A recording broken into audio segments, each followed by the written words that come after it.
मेरे उद्धार के विषय में मैं कैसे निश्चित हो सकता हूं? मैं परीक्षा पर कैसे जय पा सकता हूं? मैं चिंताओं पर कैसे विजय पा सकता हूं? मैं क्षमा कैसे पा सकती हूँ? परमेश्वर के पास जाने का क्या एक ही मार्ग है? विश्वासियों को बहुत सी समस्याएं क्यों होती हैं? मुझे प्रार्थनाओं का उत्तर क्यों नहीं मिलता? क्या ऐसा कोई पाप है जो प्रभु क्षमा नहीं कर सकता?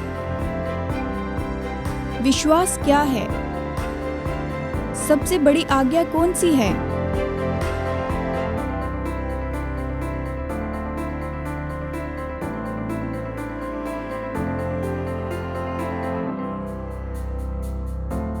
मैं अपने उद्धार के विषय कैसे निश्चित हो सकता हूं? मैं हूं डेविड जर्मिया और बहुत से लोग मुझसे ये सवाल पूछते हैं कई साल से, कई बार। ये उचित सवाल है जिसका उत्तर देने के लिए मैं हमेशा उत्सुक हूं। ये जीवन का सबसे महत्वपूर्ण सवाल है, जबकि संपूर्ण अनंत काल इस पर आधारित होता है। मसीह बनना और उद्धार के विषय निश्चित होना ये अलग बात है।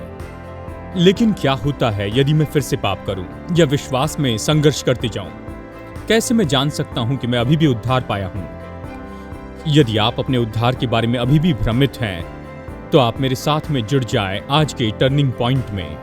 मैं श्रृंखला शुरू कर रहा हूं जिसका शीर्षक है 10 सवाल जो मसीह विश्वासी पूछते हैं। और आज मैं सबसे महत्वपूर्ण सवाल का जवाब दूंगा, कैसे मैं अपने उद्धार के विषय निश्चित हो सकता हूं। मैं आशा करता हूं कि आप बने रहेंगे आज के टर्निंग पॉइंट में।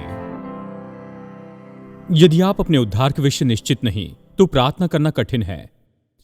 यदि आप उद्धार के बारे में निश्चित नहीं, तो गवाही नहीं देंगे, क्योंकि आप वही सवाल को क्यों दोहराना चाहेंगे। यदि आप उद्धार के विषय निश्चित नहीं, तो आराधना खोखला अनुभव होता है और संदेश आपके लिए लाभदायक के बजाय हानिकारक है। यदि आपके पास उद्धार के विषय निश्चितता नहीं, तो जो शांति समझ से परे है आपके बाजू से निकल जाएगी। परमेश्वर चाहता है कि आपके पास उद्धार की निश्चितता हो। प्रभु ने आपको इसलिए उद्धार नहीं दिया ताकि आप जीवन भर सोचते रहे क्या ये वास्तविक है, या फिर क्या ये काम करता है या नहीं, या फिर निश्चित नहीं। नहीं, वो चाहता है कि हम जानें। सच में यहां पर इब्रानियों के इस वचन को देखकर इसे समझते हैं। हम बहुत चाहते हैं कि तुम में से हर एक जन अंत तक पूरी आशा के लिए ऐसे ही प्रयत्न करता है। वो चाहता है कि हमारे पास आशा की पूरी निश्चितता हो। इब्रानियों 10:22। तो आओ पूरे विश्वास के साथ परमेश्वर के समीप जाएं। और चलिए मैं आपसे ये सवाल पूछता हूं कि आपके पास विश्वास की पूरी निश्चितता है? पत्रस ने इन वचनों को लिखा और दूसरे पत्रस 1:10 में कहता है, इस कारण ही भाइयों, अपने बुलाए जाने और चुने जाने को सिद्ध करने का भली भांति यत्न करते जाओ, क्योंकि यदि ऐसा करोगे तो कभी ठोकर न खाओगे। आप क्या विश्वास करते हैं ये जानने का महत्व और यीशु मसीह के साथ अपने संबंध के विषय निश्चित होना, ये नए नियम में बहुत सी जगह पर बताया गया है। लगभग सभी पत्रियों में यहां और वहां ये बताता है। लेकिन यूहन्ना, जिससे यीशु ने सबसे ज्यादा प्रेम किया, वो इसके विषय में पवित्र शास्त्र के दूसरे लेखकों से अधिक बताता है। आप जानते हैं प्रेरित यूहन्ना ने 5 किताबें लिखी हैं। उसने सुसमाचार लिखा, पहला, दूसरा, तीसरा यूहन्ना लिखा, और उसने प्रकाशित वाक्य लिखा। उनमें से 2 किताबें वो तो पूरी तरह से समर्पित करता है उद्धार के विषय पर। यूहन्ना के सुसमाचार में वो विश्वास के विषय बात करता है, परंतु पहला यूहन्ना में वो जानने के विषय कहता है। पहला यूहन्ना 5:13 में मुख्य वचन तो जानना है। पहला यूहन्ना के विषय वो कहता है कि मैंने तुम्हें जो परमेश्वर के पुत्र के नाम पर विश्वास करते इसलिए लिखा है कि तुम जानो कि अनंत जीवन तुम्हारा है, जो परमेश्वर के पुत्र के नाम पर विश्वास करते हैं। यूहन्ना के सुसमाचार में पहली बार हम यहां पर 3 अध्याय में पढ़ते हैं कि नया जन्म पाना है। यीशु निकोदेमुस से बातें कर रहा था, वो धनी व्यक्ति, और उसने निकोदेमुस से कहा, निकोदेमुस, यदि तुम नए सिरे से जन्म न लो तो परमेश्वर का राज्य नहीं देख सकते। यीशु ने ऐसे कहा कि मसीह बनना ऐसे नए सिरे से जन्म लेने जैसे है। ये दूसरी बार जन्म लेने जैसे है कि पहली बार शारीरिक रूप में जन्म लेना, दूसरी बार आत्मिक रूप में। जब यूहन्ना अपनी पहली पत्री में आता है, वो इस विचार को लेकर आता है और बार बार पहला यूहन्ना के सभी अध्यायों में वो परमेश्वर से जन्म लेने के विषय में कहता है। परमेश्वर से उत्पन्न होने के विषय। पहला यूहन्ना के ये जो वाक्य हैं ये हमें देते हैं जिसे हम कह सकते हैं मसीह का जन्म का निशान। आप कैसे जानते हैं कि विश्वासी है? आप कैसे जानते हैं कि परमेश्वर से उत्पन्न हुए हैं? प्रेरित यूहन्ना इस विषय में बताता है अपनी पहली पत्री में, और मैं आपको मसीह के 5 जन्म के चिन्ह देना चाहता हूं। 5 बातें जो संभवतः ज्यादा भी हो, और ये मुख्य 5 बातें हैं। 5 तरह से आप निश्चित रूप में जान सकते हैं कि आपने नया जन्म पाया है और आप विश्वासी व्यक्ति हैं। पहला चिन्ह तो जिसे हम कहते हैं अंगीकार का जन्म का चिन्ह है। इन सभी वचनों में परमेश्वर से जन्मा ये वाक्य प्रकट होता है, और मैं इसे यहां पर स्क्रीन पर रखना चाहूंगा। पहला यूहन्ना 5:1 कहता है, जिसका यह विश्वास है कि यीशु ही मसीह है, वो परमेश्वर से उत्पन्न हुआ है। जो कोई विश्वास करता है कि यीशु ही मसीह है, वो परमेश्वर से उत्पन्न हुआ, और जो कोई उत्पन्न करने वाले से प्रेम रखता है वो उससे भी प्रेम रखता है जिससे उत्पन्न हुआ। यूहन्ना कहता है कि यदि आप निश्चित जानना चाहते हैं कि आपने नया जन्म पाया है, तो ये अंगीकार करना जरूरी है कि यीशु मसीह परमेश्वर का पुत्र है और वही जगत का उद्धार करता है। यदि आपने नया जन्म पाया है, आप जीवन के किसी समय में प्रभु के पास आए हैं, कहते प्रभु मैं पापी हूं, तू उद्धार करता है, विश्वास करता हूं कि तू परमेश्वर का पुत्र है, मेरा उद्धारक हो, मेरे पापों को क्षमा कर। आपने विश्वास का अंगीकार किया। रोमियो की पुस्तक कहती है यदि हम अपने मुंह से अंगीकार करें, मन से विश्वास करें, तो हमारा उद्धार होगा। इसलिए पहली बात यह है कि आप खुद से यह सवाल पूछे कि आपने कब उद्धार पाया और यीशु मसीह में अपने विश्वास का अंगीकार कब किया। किसी ने मुझसे कहा कि मैं निश्चित नहीं हूं कि मेरा उद्धार हुआ है, मैं जानता हूं कि मैंने अंगीकार किया, लेकिन मुझे तारीख याद नहीं है। आपको तारीख की जरूरत नहीं, केवल इतना जानना है कि वो तारीख थी। ठीक है, शायद आप कहे मैंने इसे लिखा नहीं, कोई बात नहीं, परमेश्वर ने देखा, उसने लिखा, उसका हिसाब बहुत ही अच्छा है। आपको जानना जरूरी है कि ऐसे समय था। मैं ये इसीलिए कह रहा हूं, आपको मसीहत में नहीं बहना है। मसीहत एक निर्णय है जो आप लेते हैं। ये अंगीकार है जिसे आप अपने मुंह से कहते हैं। आप कहते हैं मैं विश्वास करता हूं कि यीशु परमेश्वर का पुत्र है, जगत का उद्धार करता है, मैं चाहता हूं कि मेरा उद्धार करता बने। विश्वास करना यही तो है कि परमेश्वर ने जगत से ऐसा प्रेम रखा कि उसने अपना इकलौता पुत्र दे दिया, ताकि जो कोई इस पर विश्वास करे वो नाश न हो परंतु अनंत जीवन पाए। पहला यूहन्ना 4:1-3 कहता है, हे प्रियो, हर एक आत्मा की प्रतीति न करो, वरन आत्माओं को परखो कि वे परमेश्वर की ओर से हैं या नहीं, क्योंकि बहुत से झूठे भविष्यवक्ता जगत में निकल खड़े हुए हैं। परमेश्वर का आत्मा तुम इस रीति से पहचान सकते हो, जो आत्मा मान लेती है कि यीशु मसीह शरीर में होकर आया वो परमेश्वर की ओर से है, और जो आत्मा यीशु मसीह शरीर में होकर आया ये नहीं मानती, तो वो परमेश्वर की ओर से नहीं है। यूहन्ना कहता अपनी पत्री लिखते समय, देखो क्योंकि ऐसे लोग आने वाले हैं और वो ये कहेंगे कि यीशु पर विश्वास करने की जरूरत नहीं, उस पर विश्वास नहीं करना है, केवल विश्वास करो, विश्वास रखो। और कुछ लोग यीशु को लेते हैं और उसे दूसरे ईश्वरों की पंक्ति में रख देते हैं, जैसे कि उनमें से वो एक है। नहीं, यदि आप विश्वासी तो आपको विश्वास करना है कि यीशु मसीह परमेश्वर का पुत्र है और वही मार्ग, सत्य और जीवन है, और बिना उसके कोई पिता तक नहीं पहुंच सकता। यूहन्ना 3:36 कहता है, जो पुत्र पर विश्वास करता है अनंत जीवन उसका है, परंतु जो पुत्र को नहीं मानता वो जीवन को नहीं देखेगा, परंतु परमेश्वर का क्रोध उस पर होगा। इसलिए यदि आप पुत्र पर विश्वास करते, यदि आपने मसीह को स्वीकार किया, यदि आप जीवन में विश्वास का यह अंगीकार किया है, तब बाइबल कहती है आपने पहली परीक्षा पास कर ली, आपने अंगीकार के जन्म का निशान लिया। और मैं सोचता हूं कि हम में से अधिकांश लोग इसके साथ ठीक है। हम इस स्थान पर आए जहां पर हमें याद है एक ऐसा समय था जब हमने प्रभु को स्वीकार किया। कोई आकर आपसे पूछे कि आप कैसे जानते हैं कि विश्वासी है, तो 2 विकल्प हैं। आप कह सकते हैं क्योंकि मैं, या कह सकते हैं क्योंकि वो। यदि आप कहते हैं क्योंकि मैं, तो बहुत सी बातों को आप बता सकते हैं मैंने ये किया वो किया, लेकिन वो काम नहीं करता है। यदि मैं विश्वासी हूं, ये इसलिए नहीं कि मैं, लेकिन वो है, उसी ने ये सब कुछ किया, वही मरा, उसने दाम चुकाया, क्योंकि वो आपका उद्धारक है। इसलिए पहला जन्म का चिन्ह है, ये है अंगीकार का जन्म का चिन्ह, और दूसरा है जिसे हम कह सकते हैं कि बदलाव के जन्म का चिन्ह है। पहला यूहन्ना 2:29 इस तरह से कहता है कि यदि तुम जानते हो कि वो धर्मी है, तो ये भी जानते हो कि जो कोई धर्म का काम करता है वो उससे जन्मा है। यहां ये शब्द फिर से है कि उससे जन्मा है। बाइबल कहती है जब आप अंगीकार करते हैं कि यीशु आपका उद्धार करता है, उसे जीवन में स्वीकार करते हैं, तो आपके साथ में कुछ होता है और आप बदल जाते हैं। आप वैसे नहीं रह सकते। यदि यीशु मसीह को स्वीकार किया और अगर आप पहले जैसे ही बने रहे हैं तो फिर उसकी जरूरत क्या है? जब वो आप में रहने के लिए आता है तो सब बदलना शुरू होता है। मतलब कुछ लोग जानते हैं, आपने ये कहानी सुनी, जब से मैं विश्वासी बना मैंने शराब छोड़ दी, सिगरेट छोड़ दी, मैगजीन जला दी और मैंने उस दिन से ऐसा किया, फिर कभी नहीं हुआ। ज्यादातर लोगों के साथ ये नहीं होता है। यह असाधारण बात है। अधिकांश लोग उद्धार पाते हैं और क्या होता है जब उद्धार पाते हैं, पवित्र आत्मा आपके दिल में आता है और थोड़ा थोड़ा काम करता है। वो यहाँ थोड़ा सफाई करता है, वहां थोड़ा बदलाव करता है, स्वभाव को सही करता है, संबंध को बेहतर बनाता है। थोड़ा थोड़ा करके आप ध्यान देते हैं कि जीवन में बेहतर होते जा रहे हैं, आप बदलते जाते हैं। आप में सुधार नहीं आता, सुधार तो बाहर से भीतर आता है नहीं, लेकिन बदलाव तो भीतर से बाहर होता है।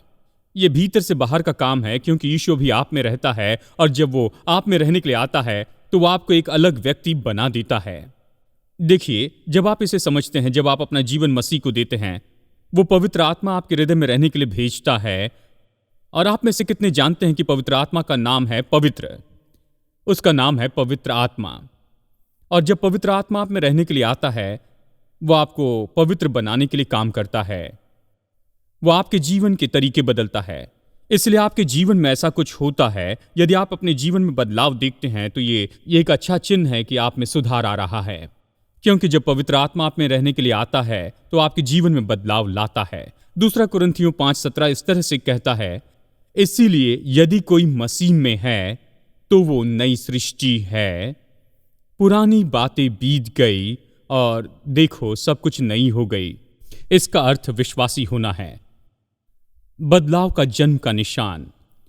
तीसरा जिसे हम कह सकते हैं यह है तरस का जन्म का निशान। यह एक दूसरा परमेश्वर से उत्पन्न होने वाला वचन है। पहला यूहन्ना 4:7, हे प्रियो, हम आपस में प्रेम रखें, क्योंकि प्रेम परमेश्वर से है। जो कोई प्रेम करता है वो परमेश्वर से जन्मा है और परमेश्वर को जानता है। यदि आप जानते हैं कि आप विश्वासी हैं, जैसे आप विश्वास करते हैं, आप जैसे जीते हैं उसके द्वारा जानते हैं आप विश्वासी हैं। बाइबल कहती है कि आप जैसे प्रेम करते हैं उससे जानते हैं कि विश्वासी हैं। ये पहले से थोड़ा ज्यादा व्यक्तिगत है, परंतु ये महत्वपूर्ण है। ये वचन कहता है जब तुम विश्वासी बनते हो तो दूसरे विश्वासी से प्रेम करने लगते हो। जब आप विश्वासी बनते हैं तो परमेश्वर का डीएनए पाते हैं और आप अपने आसपास देखते हैं कि इस परिवार के दूसरे लोग हैं और फिर आप उनके साथ रहना चाहते हैं, उनसे प्रेम करते इसलिए साथ रहना चाहते हैं। आप छोटे समूह में जुड़ते हैं, संडे स्कूल की कक्षा में जाते हैं, दूसरे विश्वासियों के साथ रहने का तरीका ढूंढते हैं। पूरे देश में किसी को नहीं जानते, लेकिन किसी विश्वासी से मिलते हैं तो ऐसा लगता है कि आप बस उस परिवार का हिस्सा हैं। विश्वासी बनने का मतलब कुछ विशेष है। यह तुरंत आपका संबंध दूसरे विश्वासियों के साथ संभव करता है और आप उनसे जुड़ पाते हैं। यह बहुत ही अद्भुत बात है। इसलिए आपको जानना चाहिए कि आप निश्चित रूप में मसीह है। तो अंगीकार का जन्म का निशान आपको बताएगा कि आपने विश्वास किया। बदलाव का जन्म का चिन्ह बताएगा कि जीवन बदल गया। तरस का जन्म का निशान बताएगा कि आप किससे प्रेम करते हैं। और फिर चौथा ये है जिसे हम कह सकते हैं संघर्ष का जन्म का निशान। पहला यूहन्ना 5:4 कहता है, क्योंकि जो कुछ परमेश्वर से उत्पन्न हुआ, यहां फिर से यह है, जो कुछ परमेश्वर से उत्पन्न हुआ है वो संसार पर जय प्राप्त करता है। वो विजय जिससे संसार पर जय प्राप्त होती है हमारा विश्वास है। यह दिलचस्प विचार है। यूहन्ना कहता है यदि आपने नया जन्म पाया है तो आप इस संसार के साथ एक संघर्ष में हैं। आप शरीर और शैतान को इसकी सूची में जोड़ सकते हैं। जब आप विश्वासी बनते हैं तो कुछ शत्रु बना लेते हैं जिनके साथ पहले रहते थे। अभी आप रेखा लांघ कर चले जाते हैं और दूसरी टीम में जुड़ जाते हैं और फिर ये पहले के समूह आपको पसंद नहीं करते हैं। वो आपको तंग करने लगते हैं, दुख देने लगते हैं। तुम्हारे साथ क्या हो गया? तुम ऐसा क्यों कर रहे हो? पहले तुम ऐसे नहीं थे, तुम्हें क्या हो गया? ओ, यीशु पर विश्वास करते हो। अब यहां यूहन्ना क्या कहता है, जब तुम विश्वासी बनते हो और सच में बचाए गए हो तो पाएंगे कि आप एक संघर्ष में हैं। और थोड़ा थोड़ा करके आप देखेंगे कि परमेश्वर आपकी मदद कर रहा है उन कुछ लड़ाइयों को जीतने में। आप जय पाने वाले हो जाएंगे और इन बातों के फिर शिकार नहीं होंगे। आप इन बातों में जयवंत हो जाएंगे। इसका यह अर्थ नहीं कि आप हमेशा जीतते चले जाएंगे, शायद यहां वहां आप हारेंगे, लेकिन ऐसे लगता है कि प्रभु के साथ चलते हुए आप संगति में बने रहेंगे, उसके साथ विश्वास में बने रहेंगे, तो आप जीतना शुरू करेंगे। जो आपने खोया था उससे भी बढ़कर आप प्राप्त करना शुरू करते चले जाएंगे। जो संसार में उससे भी बड़ा परमेश्वर आप में रहता है और उसी के द्वारा आप जीवन में विजय प्राप्त करते जाएंगे। यदि आप सब लड़ाइयां हारते जाएंगे, यदि कभी नहीं जीतेंगे, हमेशा शिकार बनते रहेंगे, तो यह अच्छा नहीं है। और फिर अंत में मैं जितना हो सके समय इस पर बिताना चाहूंगा, क्योंकि ये एक है जिसके साथ वास्तव में कुछ लोगों को संघर्ष होता है, और मैं बताना चाहता हूं कि आप समझ सके। क्योंकि जब हम पहली बार इसे पढ़ते हैं तो ऐसे लगता है कि ये किसी को अयोग्य ठहरा रहा है। इसे सुनिए, चरित्र का जन्म का निशान। पहला यूहन्ना 3:9, जो कोई परमेश्वर से जन्मा है वो पाप नहीं करता, क्योंकि उसका बीज उसमें रहता है, और वो पाप नहीं कर सकता क्योंकि परमेश्वर से जन्मा है। पहला यूहन्ना 5:18 कहता है, हम जानते हैं कि जो कोई परमेश्वर से उत्पन्न हुआ वो पाप नहीं करता, पर जो परमेश्वर से उत्पन्न हुआ उसे वो बचाए रखता है, और वो दुष्ट उसे छूने नहीं पाता। अगर आप इन वचनों को वचन के संदर्भ से बाहर पढ़े तो ऐसे लगता है कि आपने पाप किया है तो कभी विश्वास नहीं कर पाएंगे। इस कमरे के हर एक व्यक्ति को यह अयोग्य ठहराता है, खास करके मुझे, हम सबको। यूहन्ना यहां पर यही कह रहा है कि अगर आप जीवन भर परमेश्वर और उसके वचन के विरुद्ध इच्छापूर्ण बलवा कर रहे हैं और विश्वास करते हैं कि आप मसीह विश्वासी हैं, तो आप खुद को धोखा दे रहे हैं। पहला यूहन्ना 3:9 का संदेश बहुत ही स्पष्ट है। इस वचन में पाप के लिए जो शब्द है वो वर्तमान सक्रिय काल में है, और इसका अर्थ है कि ये निरंतर किए जाने वाले काम के बारे में बताता है। यदि आप कहते हैं कि आप परमेश्वर की संतान हैं और निरंतर पाप करते हैं और परमेश्वर के विरुद्ध बलवा करते हैं, तो आप खुद को धोखा दे रहे हैं।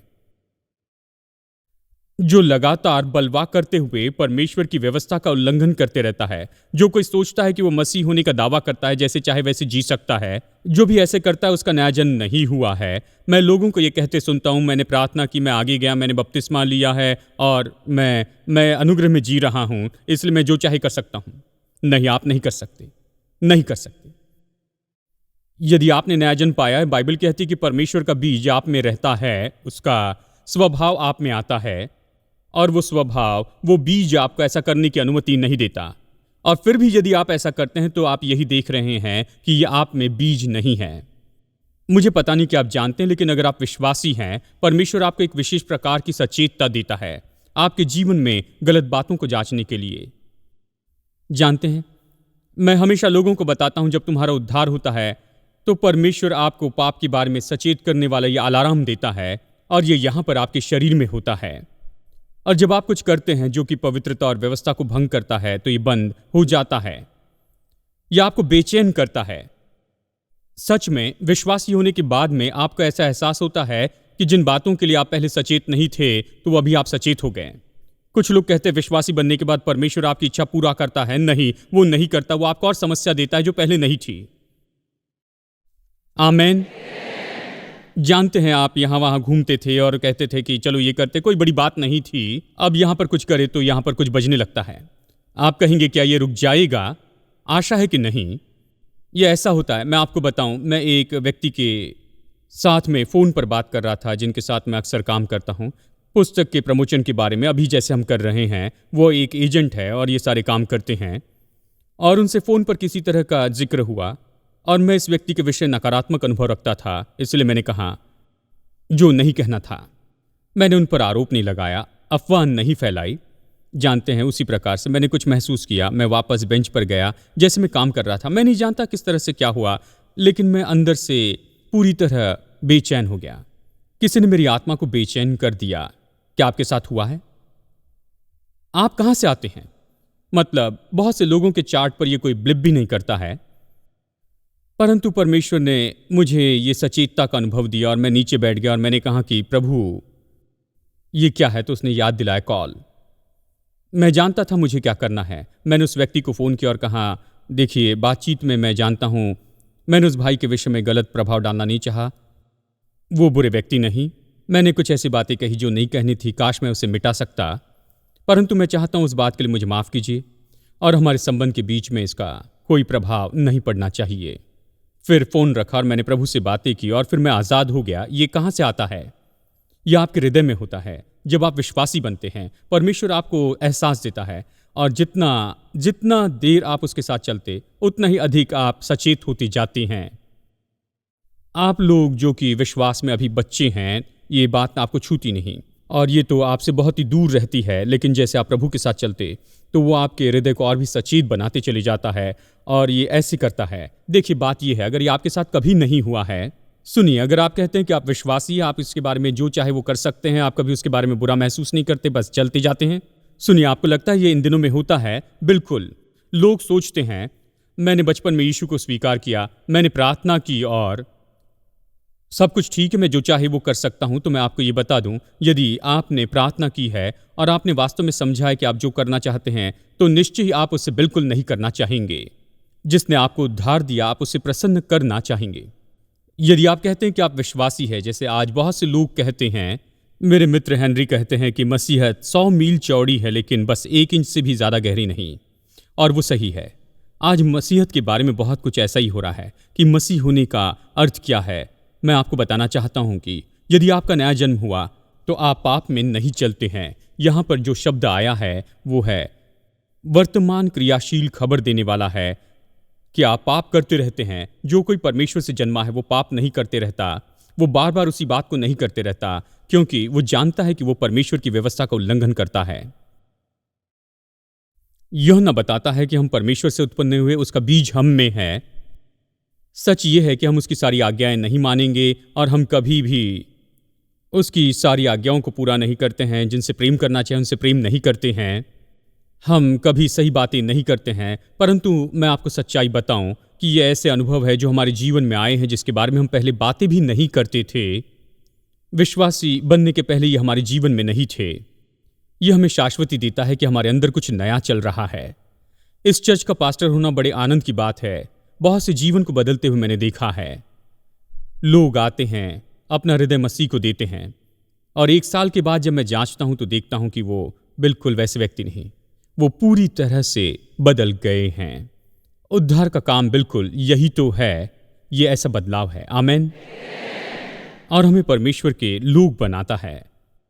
लोगों के पास उद्धार के बारे में प्रतीति नहीं या शाश्वती नहीं, क्योंकि उद्धार पाने के बाद में उन्होंने कुछ किया और उन्हें लगता है परमेश्वर उन्हें क्षमा नहीं कर सकता। जानते हैं, हम सबके परिवार में और जीवन में हमने ऐसा कुछ किया जिसके बारे में गर्व नहीं करते, और ऐसा होता है। जीवन ऐसा ही है। बहुत से विश्वासी लोग इसे नहीं समझते कि उसी परमेश्वर ने जिसने क्षमा किया वो अभी भी क्षमा करने की इच्छा रखता है, इनके उद्धार के बाद भी। पहला यूहन्ना की पुस्तक कहती है कि यदि हम अपने पापों को मान ले तो वह हमारे पापों को क्षमा करने में और सारे अधर्म से शुद्ध करने में विश्वास योग्य और धर्मी है। और ये मसीह लोगों को लिखता है, अविश्वासियों को नहीं। मैक्स केटो उस पत्र के बारे में कहते जो उन्हें इंश्योरेंस कंपनी से मिला था, और इसमें उन्हें बताया गया था कि उन्हें कवरेज से निकाला जा रहा है क्योंकि उनके खर्चे बहुत ज़्यादा हो गए हैं। और मैंने सोचा मैक्स से भी तो ज़्यादा मैंने कुछ किया है। मैं अपनी किताब में इसके बारे में नहीं बता रहा हूँ। प्रभु के सामने उसका अंगीकार किया, लेकिन आपको नहीं बताऊंगा। फिर उन्होंने कहा कि मेल में उन्हें यह पत्र आया और उन्हें बताया गया कि अपना कवरेज कहीं और से करवा ले। जैसे उन्होंने इस पर सोचा, उन्होंने जाना कि अभी ये इंश्योरेंस कंपनी के लिए फायदा देने वाले नहीं हैं। और उन्होंने कहा कि आत्मिक बात तो बहुत ही अजीब होगी। लोगों को परमेश्वर की ओर से ऐसा पत्र पाने में डर लगता है, और इसलिए लिखितों ने कल्पना की और स्वर्ग का जो पत्र व्यवहार है उसके बारे में इस तरह से उन्होंने सोचा कि यह पत्र आता है सीधे मोतियों के फाटक के बीमा विभाग से। ये पत्र है, प्रिय मिसेस स्मिथ, सुबह आपने जो क्षमा की विनती की थी उसके प्रत्युत्तर में लिख रहा हूं। मुझे जानकारी देते हुए माफ कीजिए कि आप पाप के कोटे तक पहुंच चुकी हैं, और हमारा हिसाब बताता है कि हमारी सेवाएं इस्तेमाल करने के बाद भी आप लोभ 7 बार कर चुकी हैं, और दूसरों की तुलना में आपका जो प्रार्थना का जीवन है वो 7 गुना घटते गया है। हमने इस बात का पता चलाया है कि आपका जो सिद्धांत है वो 24% घटते चला गया है और आप चुगली करने में बहुत ही तेजी से आगे बढ़ते चले गए हैं। आपके पाप के कारण आप स्वर्ग के लिए अधिक खतरनाक सदस्य हो गए। आप समझ लीजिए कि अनुग्रह की भी एक सीमा होती है।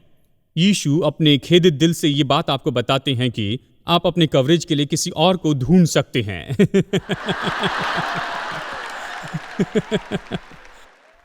अब हम इस पर हंसते हैं। हम क्यों हंसते हैं? क्योंकि हंसने की बात है।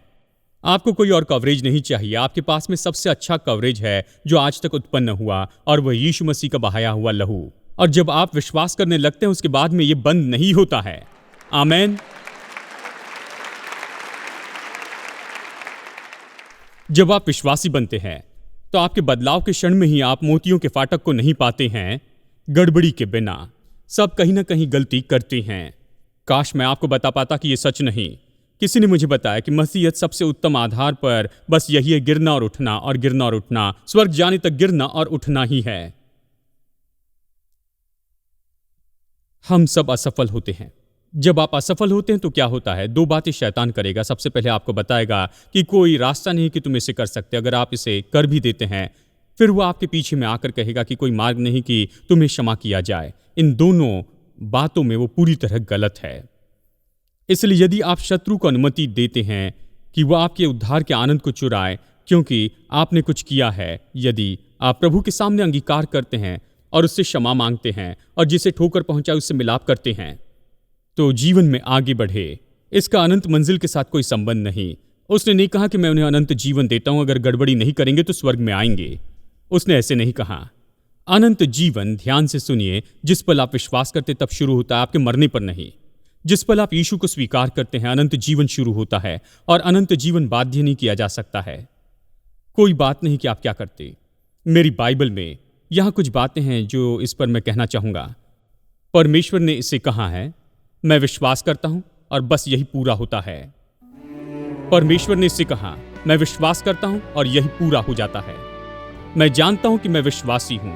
मैं जानता हूं कि मैं स्वर्ग जाने वाला हूं। मैं जानता हूं कि मेरे पाप क्षमा हुए हैं। मैं जानता हूं कि मेरा उद्धार निश्चय ही हुआ है। और इनमें से ऐसा कुछ नहीं जो मैंने किया है, लेकिन सब कुछ उसने किया है। आज हमारे साथ टर्निंग पॉइंट में जुड़ने के लिए धन्यवाद। जितना अधिक हम परमेश्वर के वचन का अध्ययन करते हैं, उतना अधिक हम समझते हैं कि हमारा प्रिय परमेश्वर हम में से हर एक के साथ व्यक्तिगत संबंध रखना चाहता है। यदि आप उस संबंध को शुरू करना चाहते हैं तो पहला कदम है आप अपने पापों से मन फिराएं और यीशु मसीह से कहें कि वो आपका उद्धारकर्ता और प्रभु बन जाएं। एक बार जब आप ये निर्णय लेते हैं, परमेश्वर के उद्धार का मुफ्त का वरदान पाते हैं, तो परमेश्वर के साथ की आपकी ये यात्रा मसीह यीशु में नई सृष्टि के रूप में शुरू होती है। इसलिए यदि आपने विश्वास का ये कदम उठाया है, तो मैं आपको प्रोत्साहित करता हूं कि आप अपना ये निर्णय दूसरे विश्वासियों को और लोकल चर्च के विश्वास योग्य सेवकाई को बताएं और लगातार विश्वास में उन्नति करते चले जाएं। परमेश्वर के साथ में आपके चलने में प्रभु आपको आशीष दे। मैं आशा करता हूं कि फिर मुलाकात होगी यहाँ टर्निंग पॉइंट में।